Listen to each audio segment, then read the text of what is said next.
जैसे ये पुली को आप देख रहे हो, सुनो इधर सब लोग, बस करो। मान लो ये पूरा सिस्टम एक लिफ्ट के अंदर हो। अभी पुली सिंपल हमने कल किया कि एक मास है, वो नीचे आ रहा है, एक ऊपर जा रहा है, दो इक्वेशन बनाई थी। जो हमने कल किया वो ये किया था, अगर मास m1 नीचे आ रहा है तो उसकी एक इक्वेशन बन जाती है m1a, और अगर m2 ऊपर जा रहा है तो उसकी इक्वेशन बन जाती है t माइनस m2g। ये दो इक्वेशन हमने कल की थी। यहां से हम एक्सेलरेशन निकाल रहे थे, नीचे कौन सा आ रहा है m1। एक्सेलरेशन का फॉर्मूला ये आया था, और टेंशन का फॉर्मूला ये आया था। यस और नो? दिख रहेगा सबको बोर्ड? ये काम हमने कल किया था। आज इसमें एक टॉपिक और ऐड कर रहे हैं। अगर ये पूरी की पूरी सिस्टम एक मूविंग बॉडी के अंदर पड़ा हो, लिफ्ट के अंदर हो, अगर ये लिफ्ट के अंदर हो और लिफ्ट ऊपर जा रही हो, उस केस में एक्सेलरेशन और टेंशन पे क्या फर्क पड़ेगा? तो टॉपिक का नाम नोट करो, ये यशिका, ये इसको क्लियर करो बेटा। मूविंग लिफ्ट या Atwood machine, Atwood machine in in a lift, किसी लिफ्ट में हो, ये वाला सिस्टम अगर किसी लिफ्ट में हो और लिफ्ट एक्सेलरेट कर रही है ऊपर की तरफ किसी एक्सेलरेशन ए से, already lift is moving with acceleration a. मैं मान लेता हूँ ये सारी की सारी लिफ्ट ऊपर जा रही है विद एक्सेलरेशन ए। डायग्राम आप यही बना लो और m1 ग्रेटर देन m2 ले लो, m1 ग्रेटर देन m2 ले लो। इधर वाली कर लो बेटा, कर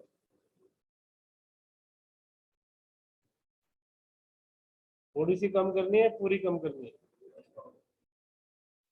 थोड़ी सी में तो ये एक ही लाइट है।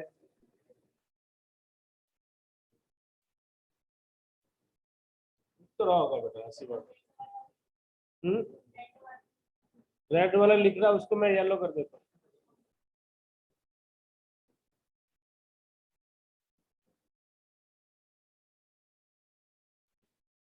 ये ये क्वेश्चन ही चेंज हो गया ना। ये वाली एक्सेलरेशन तो रही नहीं अब। या मैं डायग्राम बना देता हूँ दोबारा से। ये पुली है, अब दिख रहा है ये वाला, ये दो मासेस हैं और ये सारा सिस्टम एक लिफ्ट के अंदर है, और लिफ्ट ऊपर की तरफ एक्सेलरेट कर रही है। इसका मास m1 है और इसका मास m2 है, and lift is accelerating in upward direction. उस केस में टेंशन क्या होगी? यहाँ वाली टेंशन आप T मान लो, यहाँ वाली टेंशन भी क्या होगी? T होगी।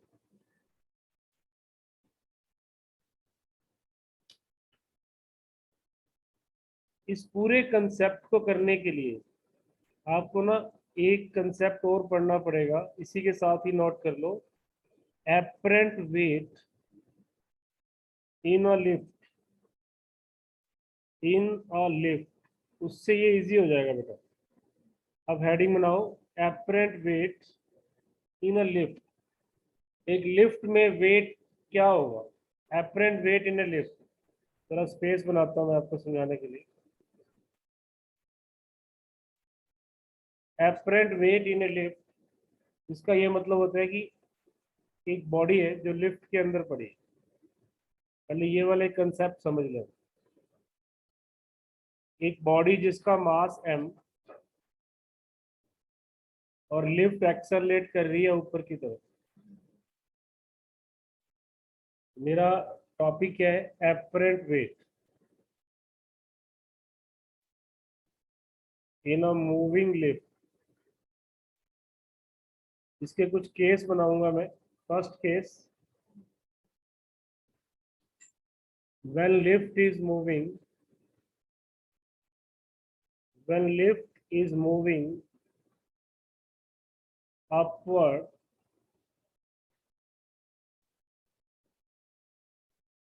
with acceleration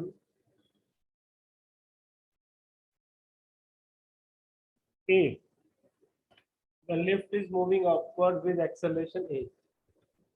अब क्वेश्चन ये आता है एपरेंट वेट किसको बोलते हैं?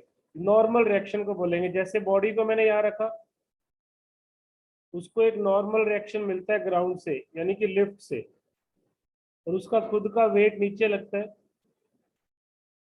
और लिफ्ट उसको एक नॉर्मल रिएक्शन देता है। इसी नॉर्मल रिएक्शन को एपरेंट वेट बोलते हैं। एपरेंट वेट एक्चुअल वेट से अलग होता है। जो आपको महसूस होता है उसको एपरेंट वेट बोलते हैं। जो एक्चुअल में आपका वेट है वो एक्चुअल वेट है। एक्चुअल वेट तो mg है, बट इसकी स्पोर्ट ने आपको जो रिएक्शन दिया इसको बोलते हैं एपरेंट वेट। अब आप इसका फ्री बॉडी डायग्राम बनाओ। इस केस में इसको अलग कर लो, बॉडी को यहां से। इसके ऊपर एक एपरेंट वेट लग रहा है r, एक इसका एक्चुअल वेट w mg लग रहा है, और लिफ्ट ऊपर की तरफ जा रही है a acceleration. Lift is moving upward with an acceleration a। क्या इक्वेशन बनाओगे न्यूटन का सेकंड लॉ के लिए? बताओ। फ्रॉम न्यूटन सेकंड लॉ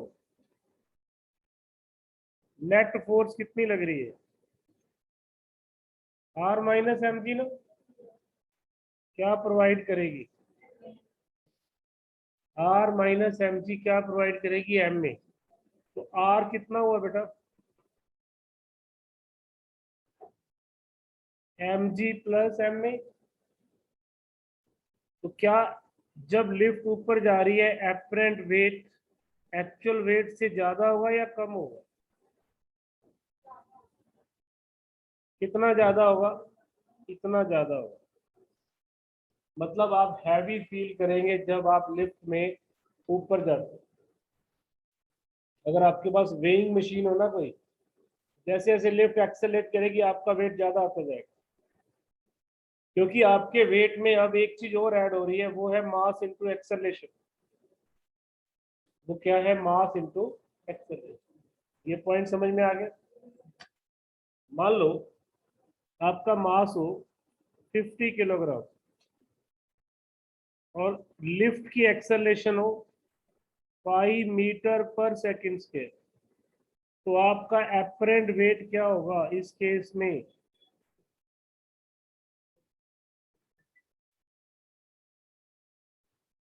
मास कितना 50, जी को 10 ले लो, एक्सेलरेशन 5, तो आंसर कितना आ गया बेटा?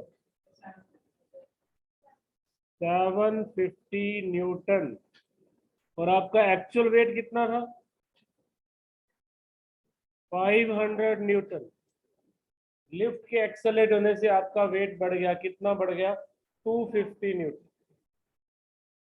जब भी लिफ्ट एक्सेलरेट करेगी आप अपने आप को हैवी फील करेंगे, और जब लिफ्ट नीचे की तरफ आएगी तो आप अपने आप को हल्का फील करेंगे। अभी सेकंड केस में प्रूव करेंगे। लिखो second case. When lift is moving downward, मैं यही चेंजेस कर रहा हूं। Second case, when lift is moving upward की जगह पे मैं लिख रहा हूं यहाँ पे डाउनवर्ड। मैं इसको यही चेंज कर रहा हूं बेटा। आप अपना नेक्स्ट पॉइंट बना लो। When lift is moving downward with acceleration a, उस केस में देखो क्या कुछ चेंज होगा। एक तो ये डायरेक्शन नीचे की तरफ दिखाएंगे हम, ये वाली डायरेक्शन भी नीचे की तरफ दिखाएंगे। इस न्यूमेरिकल को रब कर देते हैं, न्यूमेरिकल तो हो गया। और आपका इक्वेशन ऑफ मोशन में क्या चेंजेस आएंगी वो आपको साफ साफ नजर आ रहा होगा, वो मैं यहाँ पर दोबारा से लिखूंगा। और आपका नॉर्मल रिएक्शन मैथमेटिकली भी कम होगा देखना, और आप अपने आप को हल्का फील करोगे। अभी करने वाले हो, देखो एक्सेलेरेशन किधर है, नीचे की तरफ। फ्री बॉडी डायग्राम में अगर एक्सेलेरेशन नीचे है तो वेट ज्यादा है ना रिएक्शन से। जैसे आप टेंशन यूज करते थे, अब रिएक्शन यूज कर रहे हो। M g minus R equal to क्या हो गया, एम में। जिधर आप जा रहे हो आपको उधर नेट फोर्स लेनी होती है। M g minus R equal to m में। यहां से आपका normal reaction R m g minus m में मीन्स एम कॉमन आ जाएगा, G minus A, reaction is less than mg, apparent weight is less than actual weight। तो आप अपने आप को हल्का फील करते हो। इस लिफ्ट में बेटा लेट कैसे हो गए इतना, यहीं आ जाओ। ट्रैफिक था क्या बाहर। एपरेंट वेट आपका एक्चुअल वेट से कम होगा जब लिफ्ट नीचे आएगी। जब लिफ्ट ऊपर जाएगी तो आपका एपरेंट वेट एक्चुअल वेट से ज्यादा होगा। और ये आपने एक्सपीरियंस किया हुआ है, मैं बताता हूँ कैसे। इसको रब कर दे। आपने कहाँ एक्सपीरियंस किया, देखिए जब आप किसी भी स्विंग में, झूले में, आप झूला क्यों लेते हो, पहली चीज क्योंकि आपकी बॉडी के अंदर एक चेंज आता है, वो आपके वेट का चेंज आता है जो आपको एक्साइटमेंट देता है। कैसे, कभी आप ऑब्जर्व करो, कभी बैठे भी होंगे, ये वाला कोलंबस वाला जो झूला होता है ना, इसके ऊपर जितना आप पीछे की तरफ बैठते हो उतना ये ज्यादा हाइट पे जाता है। इट मीन्स जब आप ऊपर जा रहे हो तो आपका वेट बढ़ता है। इस पॉइंट पे एक्साइटमेंट ज्यादा होती है क्योंकि इसके बाद इसने नीचे आना है। ऊपर जाते वक्त आपका वेट कितना बढ़ा, एम में, नीचे आते वक्त कितना कम हुआ, एम में। तो टोटल चेंज आपको एक ही इंस्टेंट पे कितना मिल गया, 2 में। तो ये बॉडी के अंदर जो चेंज ऑफ वेट आपको महसूस होता है वहीं से एक्साइटमेंट है। उसमें कुछ लोग हंस रहे होते हैं, कुछ रो रहे होते हैं, कुछ एक्चुअल में रो रहे होते हैं बट दिखा रहे होते हैं कि हंस रहे हैं। शोर शोर मचाते हैं ना हम इसमें, वो शोर मचा नहीं रहे होते, निकल रहा होता है शोर। वो डर होता है क्योंकि ये एक्साइटमेंट है क्या, ये फियर ही है। जब आपका वेट चेंज होता है तो आपकी बॉडी रिएक्ट करती है, माइंड उस पर मैसेज देता है कुछ गड़बड़ हो रही है बॉडी में, जो एक्साइटमेंट का पार्ट। वो किस कारण से होता है, because of your change of apparent wait. Change of apparent, her swing में, हर झूले में यही कंसेप्ट है, आपकी बॉडी का वेट चेंज करना। उस चेंज ऑफ वेट को आप फील करते हो, उससे वही एक्साइटमेंट है, वही खुशी है या वही फियर है। इसीलिए हम वो स्विंग लेते हैं उस एक्साइटमेंट के, क्योंकि बॉडी के अंदर जो वेट का चेंज है वो आप डायरेक्टली फील करते हो खुद। तो कहाँ फील होता है, जब बॉडी ऊपर से नीचे आ रही होती है, ऊपर जाते वक्त नहीं, वो हो रहा है, हल्का हल्का हो रहा है। लेकिन आपको पता है कि इस एज से जैसे ये नीचे आएगी डबल चेंज होगा। पहले बढ़ रहा था फिर कम, डबल का इफेक्ट आएगा। और वो जो डबल चेंज है वो आपको महसूस हो। तो एपरेंट वेट क्या होता है, जो वेट किसी एक्सरलेटेड बॉडी में आपको मिले, आपका बने, उसको एपरेंट वेट बोलते हैं। तो 2 केस मैंने अभी आपको बताए, एक जिसमें लिफ्ट ऊपर जा रही थी और एक जिसमें लिफ्ट नीचे आ रही। केस नंबर 3,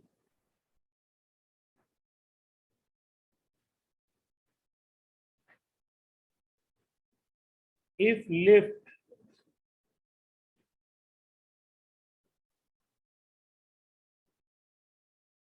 suddenly break,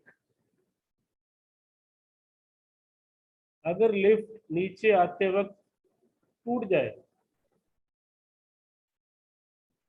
अब लिफ्ट का टूटना वैसे तो प्रैक्टिकली ऐसा ना हो कभी किसी के साथ भी, बट यहाँ हम एक केस बना रहे हैं तो इसलिए लेना पड़ रहा है। लिफ्ट के टूटने से हम क्या समझें कि लिफ्ट की जो एक्सेलरेशन थी टूटने के बाद जी के इक्वल हो जाए। कोई भी चीज जब टूट जाएगी तो अंडर ग्रेविटी आ जाएगी। इसको फ्रीली फॉलिंग लिफ्ट भी कह सकते हैं, फ्रीली फॉलिंग लिफ्ट। जब लिफ्ट फ्रीली फॉलिंग होगी तो एपरेंट वेट क्या होगा? ये सेकंड केस का एक सब केस बन गया। सेकंड केस में इन केस 2 हमने इक्वेशन क्या बनाई थी, mg माइनस आर इक्वल टू एम में ना। अब इस केस में ए भी किसके इक्वल हो गया? जी। इस केस में, पहले वाले केस में नहीं था, इस केस में here a is also g. तो आपके पास m g minus R equal to m g, which means R is zero, which means R is, R zero का मतलब ये हुआ आपका एपरेंट वेट जीरो हो गया। इस सिचुएशन में आपका वेट जीरो हो जाएगा बेटा। अगर आपके पास वेइंग मशीन भी होगी तो वो जीरो रीडिंग देगी। फ्रीली फॉलिंग बॉडी में बॉडी का वेट जीरो हो जाता है। अगर आप वैसे चलो तो लिफ्ट टूटी है ना, आप ऐसे करना, छत से नीचे की तरफ जंप करना, एक्सपेरिमेंट हो जाएगा। और एक वेइंग मशीन को अपने पैरों के नीचे भी रखना, और फिर आप खुद देखना आपका वेट कितना है। आपका वेट जीरो, दोनों ही फ्रीली फॉलिंग है। जिस एक्सेलेरेशन से आप आ रहे हो उस एक्सेलेरेशन से वेइंग मशीन भी आ रही है, तो आपका कोई उसके ऊपर प्रेशर ही नहीं पड़ रहा, सिर्फ टच में है वो, आप उस पर प्रेशर डाल ही नहीं रहे हो। जब आप उसको दबाओगे नहीं तो वो आपका वेट कैसे मेजर करे? तो फ्रीली फॉलिंग बॉडी में बॉडी का weight zero, freely falling body में बॉडी का वेट जीरो। ये एक्सपेरिमेंट करना नहीं है आपने, वैसे ही मैंने बोला है। करना है तो फिर नीचे कुछ अपना स्पोर्ट के लिए कोई सैंड रेत या गद्दे टाइप, डनलप टाइप कुछ भी, पिलो, ऐसा कुछ रखना कि इंजरी ना हो। बट चलो मैं एक और एग्जांपल देता हूँ जिसमें ऐसा कुछ करने की जरूरत ही नहीं। एग्जांपल से ही क्लियर होगा। आप एक सॉफ्ट ड्रिंक की बोतल लो, कोक ले लो या कोई और ले लो, मैं किसी कंपनी की एडवर्टाइजमेंट नहीं कर रहा हूँ। आप एक सॉफ्ट ड्रिंक की बोतल लो, सोडा बोतल ले लो, उसको थोड़ा सा हिलाओ, तो आप क्या ऑब्जर्व करते हो? उसके अंदर से एयर बबल्स बन के ऊपर आ रहे हो।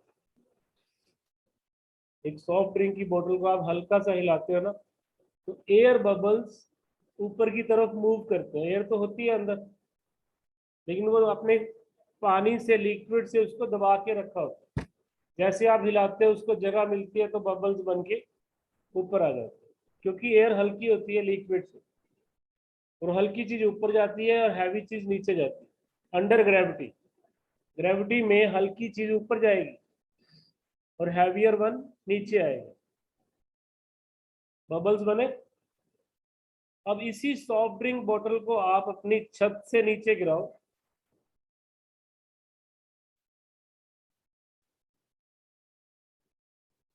आपने एक हाइट से इसको नीचे गिराया, और अच्छी ऑब्जर्वेशन के लिए आप भी साथ इसके जंप करेंगे, और आपने देखा क्या एक भी एयर बबल नहीं बना, एक भी एयर बबल नहीं बना इतनी हाइट से। छत पे ना जाओ, यहीं से ड्रॉप कर लो, नीचे टूटे ना उसके लिए प्रिकॉशन रख लो। एक भी बबल नहीं बनेगा। अब ये बबल क्यों नहीं बना? क्योंकि ये फ्रीली फॉलिंग बॉडी थी। फ्रीली फॉलिंग बॉडी में वेट जीरो हो गया, हवा का भी जीरो हो गया, पानी का भी जीरो हो गया। हल्की चीज ऊपर आती है ना, अब हल्का और भारी कौन रहा? दोनों ही जीरो हो गए। पहले केस में एयर हल्की थी तो ऊपर आ गई। फ्रीली फॉलिंग बॉडी में वेट जीरो हो जाता है, मैंने आपको मैथमेटिकली बताया। तो उसमें फिर एयर भी जीरो होगी वेट, और उस लिक्विड का भी जीरो हो गया। अब कोई भी हल्की नहीं रही तो ऊपर कैसे आए? जो जैसी थी वैसी रहेगी। इसलिए कोई भी बबल नहीं बनेगा। ये क्वेश्चन आ सकता है आपको कि अगर सोडा बोतल को किसी हाइट से ड्रॉप करते हैं तो there is no bubble form, but if we shake it then there are number of bubbles which are formed. Answer is, when body is fall under gravity, that is freely falling body, then its apparent weight becomes zero. और apparent weight zero होने से कोई हल्का और कोई heavy नहीं रहा, zero ही हो गए वो तो। इसलिए इसमें कोई भी बबल नहीं बनेगा। तो ये पॉइंट आप लिख लो। when soda bottle fall freely under gravity, then it is under weightlessness state. Weightlessness state. Hence, no bubbles will form. Hence, no bubble will form. It is under weightlessness state. Hence, no bubble will form. इतना समझ में आ गया क्या सब? किसी को कुछ पूछना हो यहाँ पे?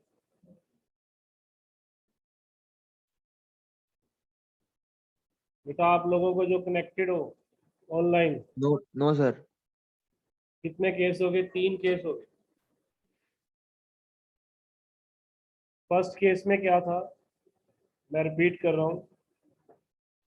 लिफ्ट ऊपर जा रही थी, उसके अंदर रखी हुई बॉडी का जो एक्चुअल वेट था और जो नॉर्मल रिएक्शन था आर, उसमें इक्वेशन बनी R minus m g m a, R is equal to m g plus m a, R is greater than m g. जब लिफ्ट ऊपर जाती है तो आपका एपरेंट वेट बढ़ता है।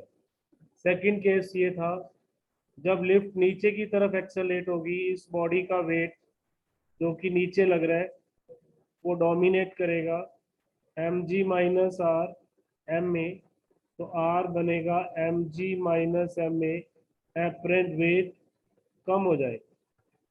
और तीसरा केस, अगर लिफ्ट टूट जाती है तो एक्सेलरेशन इक्वल टू जी हो जाएगी और एपरेंट वेट जीरो होगा। इसको बोलते हैं वेट लेसनेस स्टेट। चौथा case, case number 4, if lift is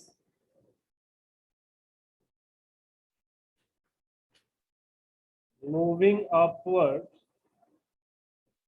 या डाउनवर्ड, दोनों केस एक साथ हो जाएंगे, with uniform velocity,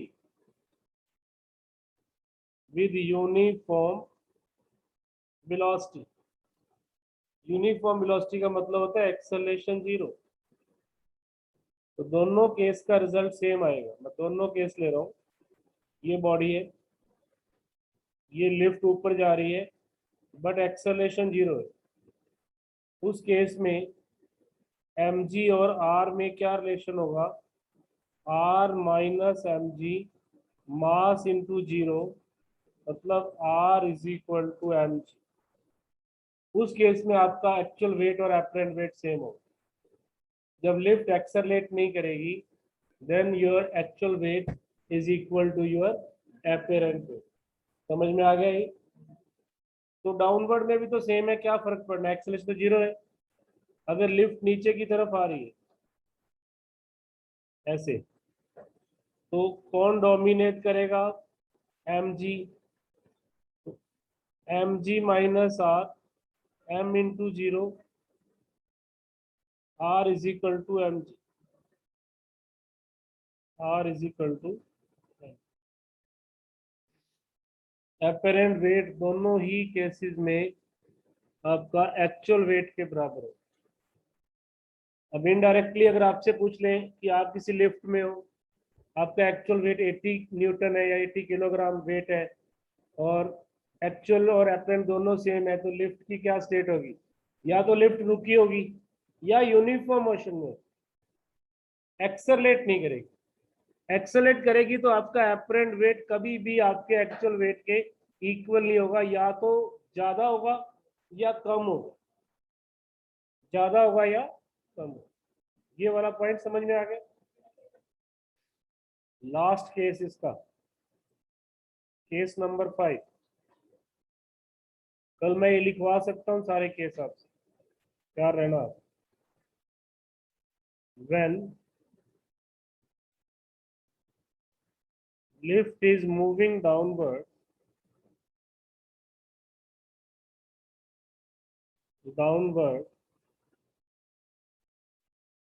with acceleration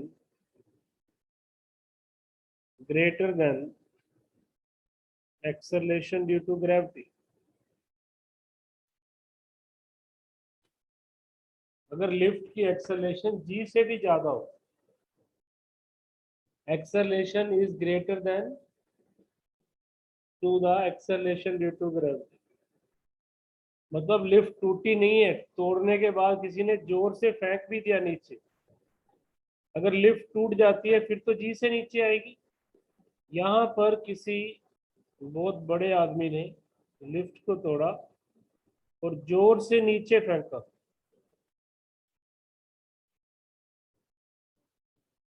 जोर से नीचे फेंका, तो लिफ्ट नहीं है, मान लो आपके हाथ में एक डिब्बा है छोटा सा, उसके अंदर एक बॉल पड़ी है बॉडी हो, आपने उस डिब्बे को छोड़ा नहीं, नीचे फेंक दिया। आप सोच के देखो, अगर एक डिब्बे के अंदर बॉल है, उसको मैं नीचे फेंकूंगा तो बॉल उसकी छत से जाके लगेगी, लगेगी ना? और यहाँ पर ये इंसान का क्या होगा, ये जाके छत से टकराएगा, ये छत से टकराएगा, अगर छत खुली होगी तो लिफ्ट से बाहर निकल जाएगा, क्योंकि इसके ऊपर तो जी लग रहा है और लिफ्ट जी से भी फास्ट है, तो दोनों के बीच में डिफरेंस आना शुरू हो गया। आदमी ऊपर नहीं उड़ा, लिफ्ट ज्यादा नीचे चलेगी, उसमें इनर्शिया ही है सारा बेटा, एक बार इसको समझो। उस केस में क्या होगा, आदमी तो जी से नीचे आ रहा है, लिफ्ट जी से भी ज्यादा नीचे आ रही है, तो लिफ्ट उससे फास्ट होगी, तो उसका सिर कहाँ लगेगा? एन की आवाज आएगी ना, ऊपर छत पे लगेगा। क्या कह रहे हो? ऐसे असली तो डिब्बे के केस में तो आप कर ही सकते हो, लिफ्ट के केस में नहीं हो रहा, लिफ्ट तो टूट ही सकती है, उसको कौन फेंकेगा इतनी हैवी लिफ्ट को। बट उसका आप छोटा केस ले लो, एक आप किसी भी बॉक्स के अंदर एक बॉडी को रखो और उस बॉक्स को फेंको नीचे, बॉडी को ऑब्जर्व करो, बॉडी या ऊपर वाला ओपन छोड़ दो, बॉडी आपको वैसे ही बाहर निकलती हुई नजर आ जाए, क्योंकि इस केस को जब मैं मैथमेटिकली करूंगा नॉर्मल रिएक्शन नेगेटिव आने वाला है। नेगेटिव का मतलब है कि वो अपोजिट साइड में उसको ले चलेगा और ये दोनों सेपरेट हो जाएंगे। देखो कैसे, इसका फ्री बॉडी डायग्राम ये कह रहे हैं, एम जी नीचे, नॉर्मल रिएक्शन ऊपर, इक्वेशन तो वही बन रही है, m g minus R m a, और आर की वैल्यू कितनी आ रही है, m g minus m a. अब यहाँ पर ए जी से बड़ा है, तो आर की वैल्यू लेस देन 0 होगी, आपका नॉर्मल रिएक्शन नेगेटिव हो गया, मतलब आपका एपरेंट वेट अपोजिट डायरेक्शन में हो गया, उड़ाने लगा, आपके लिए ग्रेविटी अब अपोजिट होगी विद रिस्पेक्ट टू लिफ्ट। तो जब ये लिफ्ट यहाँ होगी, नीचे तक आएगी, तब वो बंदा जो यहाँ पर खड़ा हुआ था उसकी स्टेट ये हो, कि ग्राउंड तो वो छूट ही जाएगा उसका, और अगर ऊपर छत होगी तो छत उसको रोक लेगी। ओपन होगा अगर, तो ये इससे सेपरेट हो जाएगा। तो ये लास्ट केस था, if lift is moving accelerating downward with an acceleration greater than g. तो apparent weight first time negative हो रहा है, इसका मतलब ये है कि वो विद रिस्पेक्ट टू लिफ्ट ये बंदा ऊपर की तरफ जाना शुरू हो, विद रिस्पेक्ट टू लिफ्ट। ऐसे कोई हवाई जहाज नहीं बन गया, ये लिफ्ट फास्ट हुई, लिफ्ट यहाँ फास्ट हुई है उसके वेट से। इसको आप सेपरेटली समझ लो, मान लो ये बंदा है, क्या समझ ही गए होंगे, और ये वो लिफ्ट है। अब ये तो गिर रहा है जी से, और ये जी से भी ज्यादा फास्ट है, तो विद रिस्पेक्ट टू दिस इसमें गैप आना शुरू हो जाएगा ना। तो गैप आएगा तो ये यहाँ जाके लगेगा। This is the last case of apparent. क्या ये बात समझ में आ गई सबको? किसी को कोई डाउट नहीं? वक्त देखो क्या हुआ, हाँ ऊपर तक जाएगा बेटा रिलेटिव, लिफ्ट की हाइट ज्यादा हो, फिर वो इस चीज पे डिपेंड करता है ना कितना नीचे तक वो जा रही है, गैप तो बढ़ता ही जाएगा। अगर उसको उतना टाइम मिला ऊपर तक का तो टकरा जाएगा, नहीं मिलेगा तो नहीं टकराएगा। लिफ्ट ही ग्राउंड पे पहले आ गई तो वो गैप नहीं कवर कर पाएगा, वो डिपेंड करेगा। टाइम कितना हुआ देखो, 40। अब आप उस पॉइंट पे आओ जहां से मैंने लेक्चर शुरू किया। उस पे भी आने से पहले एक बार इस पॉइंट को दोबारा से समझ लो कि जब लिफ्ट एक्सेलरेट करती है ऊपर की तरफ, तो जो आपके पास नॉर्मल रिएक्शन बनता है वो G प्लस ए बनता है, M इंटू जी प्लस। अब आप यहां से ये कंक्लूड कर लो, आगे और भी कंपटीशन में भी हेल्प होगी, कि G की जगह कौन ले गया, G प्लस ए। लिफ्ट जब ऊपर जा रही है तो G वैसे तो वेट किसके इक्वल होता है, mg के, बट उस G की जगह पे कौन आ गया, G प्लस ए आ गया ना। और जब लिफ्ट नीचे आएगी तो G की जगह कौन ले लेगा, G माइनस ए। तो इसको हम इफेक्टिव G कह सकते हैं लिफ्ट के अंदर, G प्लस ए या G माइनस ए, दो ही चीजें आ रही हैं अपने दोनों केस में। जब लिफ्ट ऊपर जा रही है तो G प्लस ए, जब लिफ्ट नीचे आ रही है तो G माइनस ए। समझ गए इस बात को? बस फिर आपको कोई प्रॉब्लम नहीं होगी कल वाले लेक्चर में, कि अगर मेरे पास ये पुली है, बेटा इधर देखो, ये मास है m1, ये मास है m2, m2 is greater then m1, और ये सारा कुछ एक लिफ्ट के अंदर है, और लिफ्ट आपकी एक्सेलरेट कर रही है ए से। तो आपको मैंने बताया ना जी इफेक्टिव क्या हो जाएगा, G प्लस। तो जब आप इक्वेशन लगाओगे ना आप फ्री बॉडी डायग्राम, तो आप m2 के साथ G इफेक्टिव ले लेना, ऊपर टेंशन, और ये सारा सिस्टम किससे आ रहा है, ए एक्सेलेरेशन से आ रहा है, वो इसमें आ ही गया, G के अंदर आ गया। तो आपकी जो इक्वेशन बनने वाली है, जैसे मैंने कल एक्सेलेरेशन निकाली थी याद होगा, m1 m2 minus m1 m2 plus m1 G आया था ना। अब आपके पास इसको तो ए डैश का नाम दे दो, अब आपके पास G की जगह कौन ले लेगा, G प्लस ए।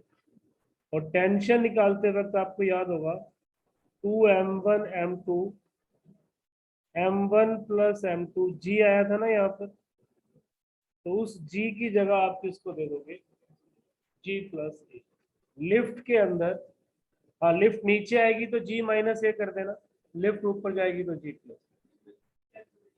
हाँ ये वाली लिफ्ट की एक्सेलरेशन, और इसकी एक्सेलेरेशन आप निकाल रहे हो ए डैश, बॉडी की एक्सेलेरेशन आप निकाल रहे हो विद रिस्पेक्ट टू ग्राउंड, तो वो यहाँ ऐड हो जाएगा। बस इतना याद रखना है और कुछ नहीं करना। लिफ्ट की जो एक्सेलेरेशन थी उसको जी में ऐड कर देना है, क्योंकि आपने कंक्लूजन में ही ये किया है कि आपके पास वैसे तो वेट आपका एम जी होता है, बट लिफ्ट में वो वेट क्या बन गया, जी प्लस ए आ गया। तो हर जगह जहाँ जी आ रहा था वहाँ जी प्लस ए ले लो, आपका आंसर कर सकते हो सब लोग। लिफ्ट के केस में ये सिर्फ ये, और किसी केस में नहीं। दोबारा देखो, in case of lift, if lift is accelerating upward, तो जो बॉडी की एक्सेलेरेशन है, जो आपने कल फॉर्मूला किया था जिसमें जी आता है यहाँ, उसकी जगह कौन ले लेगा, जी प्लस। अगर लिफ्ट नीचे की तरफ आ रही है तो बॉडी की एक्सेलेरेशन निकालने के लिए आप क्या करोगे फिर, m2 प्लस m1 जी माइनस ए ले लो। सिमिलरली इस केस में टेंशन का फॉर्मूला ये था 2m1 m2, m1 plus m2 जी था ना, जी प्लस ए कर दोगे। और इस केस में टेंशन के फॉर्मूले में 2m1 m2, m1 plus m2 जी माइनस ए। बस आपको जी इफेक्टिव निकालना है और कुछ नहीं। लिफ्ट के केस हो जाएगा यहाँ तक सबका।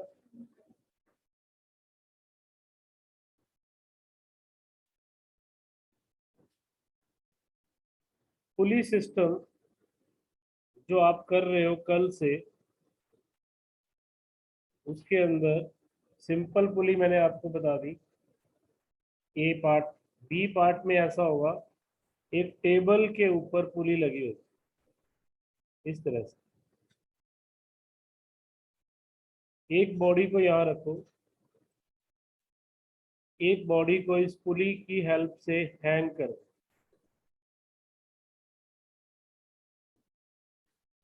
इसका मास, इसको एज ए न्यूमेरिकल ले लेते हैं, इसका मास है 5 किलोग्राम, इसका मास है 10 किलोग्राम, और टेबल इज फ्रिक्शनलेस। अभी फ्रिक्शन की बात नहीं कर रहे, टेबल इज फ्रिक्शनलेस। आप भी बताओ मोशन किधर होगा, नीचे की तरफ या ऊपर की तरफ, क्यों? चलो उल्टा कर लो। बच्चे बच्चे कह रहे हैं कि नीचे मास ज्यादा है इसलिए मोशन नीचे की तरफ होगा। मैंने अब क्या किया, इसको 10 कर दिया, इसको 5 कर दिया।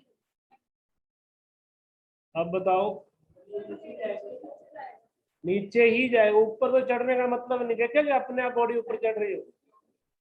इन केसेस में या तो मोशन नहीं होगा अगर फ्रिक्शन होती, या डाउनवर्ड होगा, चाहे ये 5 की जगह पे 1 किलोग्राम कर लो, चाहे 10 ग्राम कर लो, चाहे 1 ग्राम कर लो, 1 ग्राम का भी 100वां हिस्सा ले लो, क्योंकि फ्रिक्शन नहीं है, सिस्टम नीचे ही जाएगा ऐसे।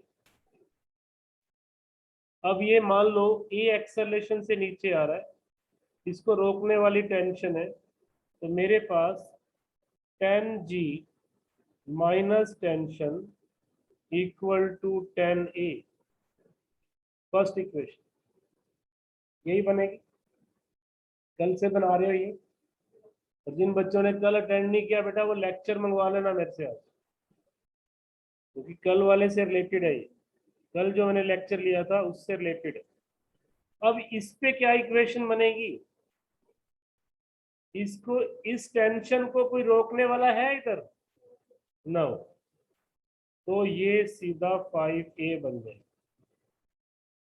इसका वेट का रोल नहीं है यहाँ, वेट को तो इस नॉर्मल रिएक्शन ने बैलेंस कर दिया, वेट को नॉर्मल रिएक्शन ने बैलेंस कर लिया।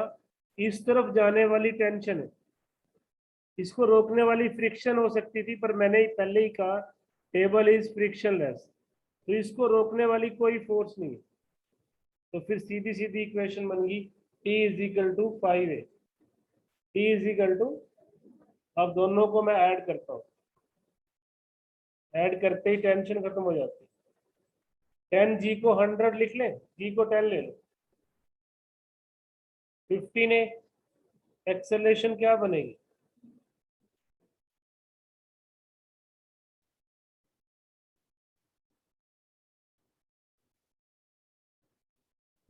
Twenty by three, 20/3। इस एक्सेलरेशन को आप कहीं भी पुट कर दो, इसमें सेकंड में पुट कर दो, टेंशन आएगी 5 इंटू 20/3, 100/3 न्यूटन। यस और नो? कर सकते हो ऐसा सम? Yes sir. करो फिर एक सम। दूसरे वाला क्वेश्चन करो जो यहाँ पड़ा हुआ, इसकी एक्सेलरेशन निकाल दो और इसकी टेंशन निकाल दो। सेकंड क्वेश्चन करो।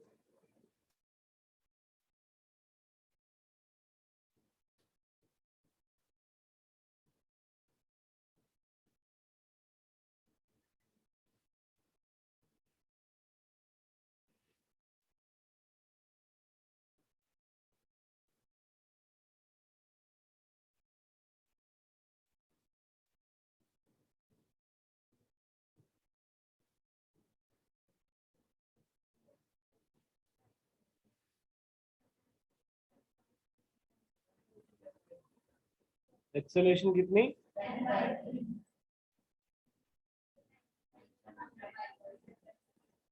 100/,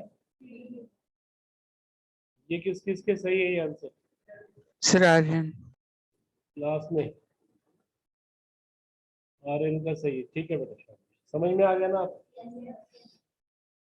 बेटा जो लोग कनेक्टेड है, आपको समझ में आ गया ये? Yes sir. Sonal, Kritika, Kuhu, yes sir. Mahak Mehta, Isha, Shine, Shine आपको क्लियर हुआ ये?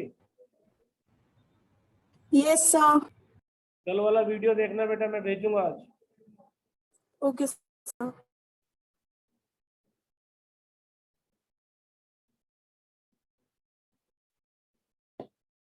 लास्ट केस देखो इधर बेटा, इधर देखो सब लोग, ये इंक्लाइन प्लेन है,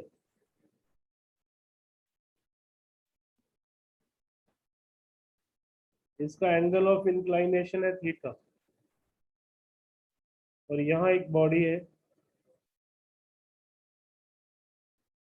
जिसका मास है m, ये पुली है, इस पुली के साथ एक और बॉडी है जिसका मास है कैपिटल M।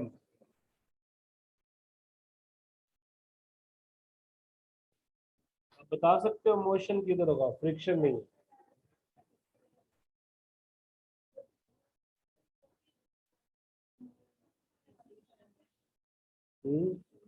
फ्रिक्शन नहीं, जिसका वेट ज्यादा हो। कितना ज्यादा हो? चलो इसमें ना हमें कोई ज्यादा आइडिया नहीं लगेगा, क्वेश्चन को सॉल्व करेंगे अपनी मर्जी से। मान लेते हैं कि ये नीचे आ रहा है, अगर ये नीचे नहीं आ रहा होगा ना तो एक्सेलरेशन नेगेटिव आ जाएगी, अगर नहीं आ रहा होगा तो इंक्लाइन प्लेन पे ज्यादा मत सोचना कि कौन किधर जा रहा है, अपनी मर्जी से ले जाओ। अगर तो एक्सेलरेशन नेगेटिव आ गई तो इसका उल्टा हो रहा है बस, फिर इसका उल्टा हो रहा है। अगर एक्सेलरेशन पॉजिटिव आ गई तो यही हो रहा है जो आप कर रहे हो। अब उसके लिए आपको दो तीन चीजों का ध्यान रखना है। इधर टेंशन कितनी है T, इधर टेंशन कितनी है T। इसका जो वेट है, बॉडी का वेट तो वर्टिकली डाउनवर्ड लगता है ना, और न्यूटन का थर्ड लॉ ये कहता है कि रिएक्शन नॉर्मल लगता है। तो इस वेट के कंपोनेंट बनाने पड़ेंगे। अगर ये एंगल थीटा तो ये थीटा ही बनता है, और जिन्होंने वेक्टर पढ़ा है उनको पता है कि ये कंपोनेंट बनेगा mg cos थीटा, और इस तरफ बनेगा mg sin। हमेशा इंक्लाइंड प्लेन वाले क्वेश्चन में, जिन्होंने वेक्टर नहीं भी पढ़ा वो ऐसे याद रख लें, इंक्लाइंड प्लेन वाले क्वेश्चंस के अंदर अगर कोई बॉडी पड़ी है ना, तो उसको नीचे लाने वाली फोर्स mg sin थीटा होगी ऑलवेज। और जो mg cos थीटा वो तो बैलेंस हो जाती है नॉर्मल रिएक्शन से। तो अपने लिए ये वाली फोर्स इंपॉर्टेंट होगी, mg sin थीटा। इसको नीचे लेके आ, तो पहले मैं इसका फ्री बॉडी डायग्राम बनाता हूँ। इसका वेट कितना है? इसका वेट तो नीचे लग रहा है ना, कैपिटल mg। तो इक्वेशन बनेगी capital mg minus T m a. यही बना रहे हो ना आप कल से? अब इधर जो मोशन है ना वो इस डायरेक्शन में है। अगर ये नीचे आ रहा है तो ये ऊपर की तरफ जा रहा होगा, ये तो अंडरस्टूड है, दोनों आपस में कनेक्टेड है। ये तो नहीं हो सकता कि दोनों नीचे आ रही हो, बीच में स्ट्रिंग है, या तो स्ट्रिंग टूट जाए फिर तो दोनों नीचे आ जाएंगे। अदरवाइज अगर ये एक्सेलेरेट कर रही है तो ये इधर एक्सेलेरेट कर रही है। इस डायरेक्शन में इक्वेशन क्या बनेगी? T minus mg sin theta m a. बस इन दो इक्वेशन को सॉल्व करना है जैसे आप करते हो। ऐड करते ही टेंशन कट जाएगी, एक्सेलेरेशन आ जाएगी। एक्सेलेरेशन की वैल्यू पुट करोगे तो टेंशन आ। इतना समझ में आ गया सबको? बस जाते जाते एक छोटा सा न्यूमेरिकल मैं कर रहा हूँ, आपने सिर्फ देखना है या नोट करना है, वो आपकी मर्जी है। ये एक इंक्लाइन प्लेन है जिसका एंगल ऑफ इंक्लाइनेशन 30 डिग्री है।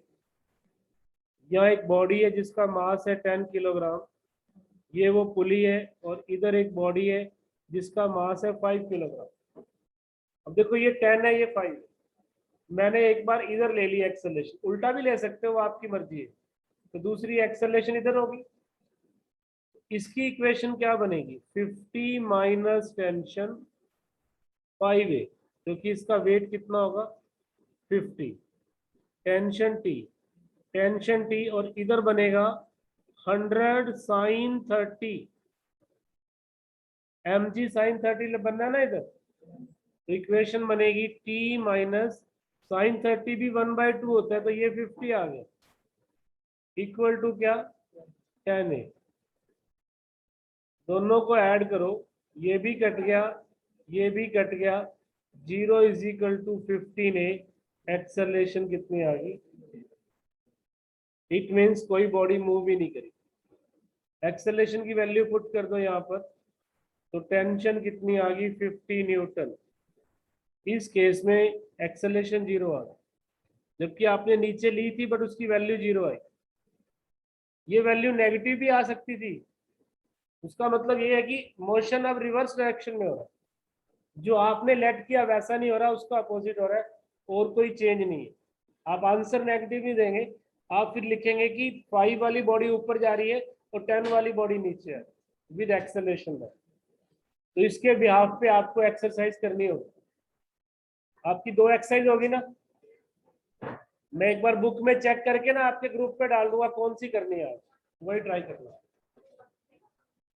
शाइन बुक देना बेटा।